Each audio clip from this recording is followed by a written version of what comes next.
এই বারবার নাটকগুলো করেন মুখ্যমন্ত্রী, বারবার দিল্লি যাওয়া, কোটি কোটি টাকা খরচা করা, আপনার প্রাইভেট চার্টার্ড প্লেন, তার সাথে আপনার পুরো যে বাহিনী যায়, কিন্তু আসল ক্ষতিগ্রস্ত হচ্ছে বাংলার মানুষ।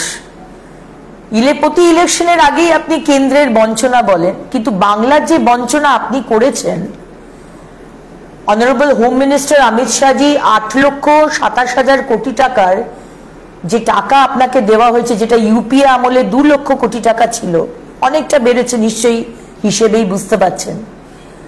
বাংলার মানুষকে তার পরিষেবা না দিয়ে সেখান থেকে টাকাগুলোকে চুরি করে ইলেকশনের 8 মাস আগে আবার নাটক, আবার কেন্দ্রে যাবেন, কেন্দ্রের বঞ্চনা, আর লাভ নেই। বাংলার মানুষ ডিসাইড করে নিয়েছে, আপনি কেন বুঝতে পারছেন না? আপনি রিটায়ার করুন, আপনার দলকে আমরা নিশ্চিহ্ন করতে চলেছি।